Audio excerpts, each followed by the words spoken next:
Alright, clearly you guys have heard about XRP and HBAR being like massive wins in the industry, but I feel like a lot of these projects that people are holding, I feel like they're overlooking one big name in the space, and that's Qnt.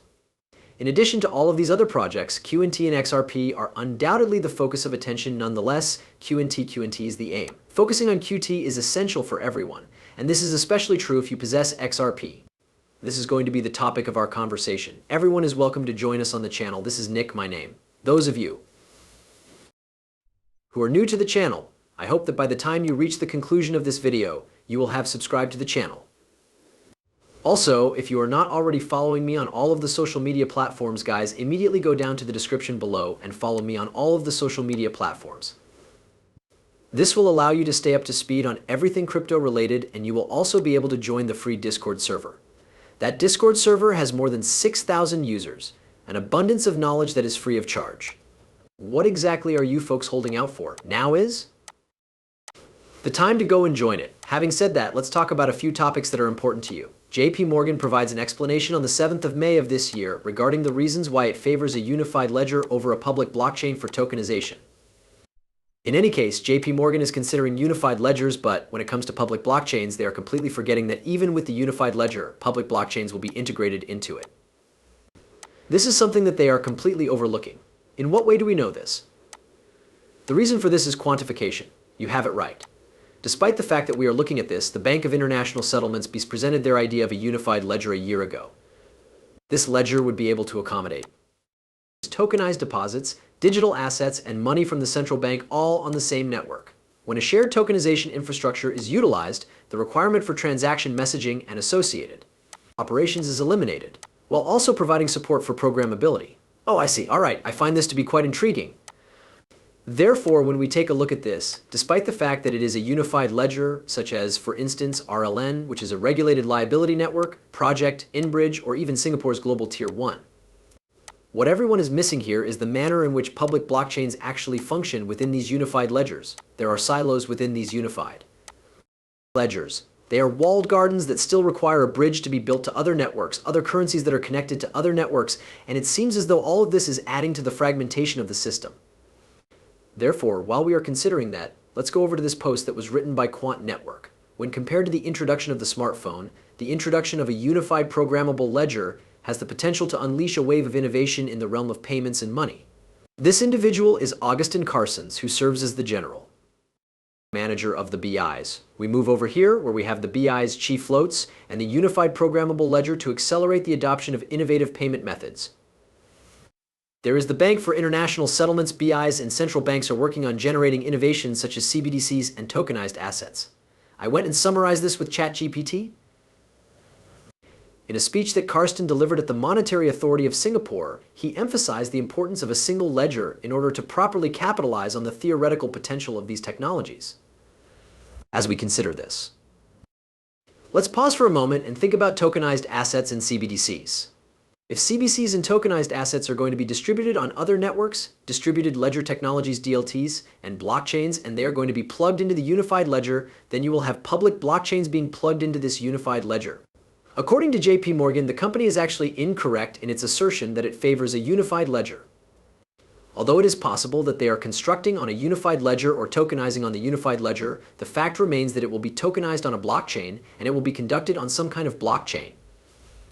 Now, within this, we have this ledger, which would combine the monetary system with a variety of financial and real asset registries. It would operate as a public-private partnership with the central bank, guaranteeing that people have faith in money. This open architecture ledger, in contrast to smartphone platforms, encourages financial inclusion and competition. It also allows smart contracts and composability, which automate transactions and reduce the need for middlemen. This makes it possible for payments and settlements to be completed almost instantly. Carsons provided an example of how smart contracts can be used to automate the escrow process for in-house purchases. He voiced his disapproval of stablecoins, calling into doubt their capacity to serve as a form of currency due to the absence of regulatory support and endorsement from central banks. As a result, he came to the conclusion that CBDCs and tokenized deposits on a single ledger would encourage additional innovation in the private sector. At this point, we have the plan for the future monetary system, which will enhance the existing system while also making room for the new system.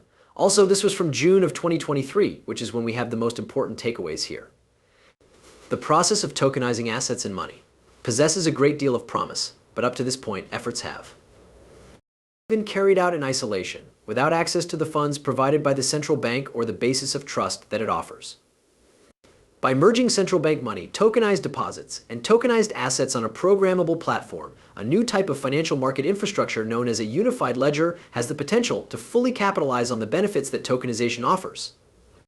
A unified ledger has the potential to achieve a number of benefits, including the enhancement of existing procedures by means of the seamless integration of transactions, as well as the utilization of programmability to guarantee arrangements that are not currently feasible. Therefore, the universe of conceivable economic outcomes and the number of ledgers that can be used will be expanded. Together, each with their own unique use cases might coexist. It's finally here the ultimate objective. There are multiple ledgers. In order to guarantee interoperability, as well as to promote financial inclusion and a fair playing field, these systems are interconnected through application programming interfaces, or APIs. A fair playing field is something that you absolutely must adore. That is a wonderful quote. If you own XRP, you are more than aware of it.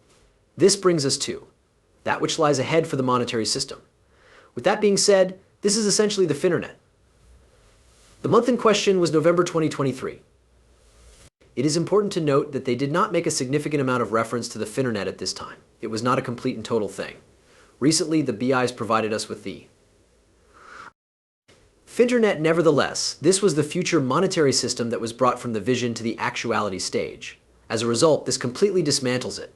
In addition to that, they bring up artificial intelligence. DLT and other such topics are brought up by them.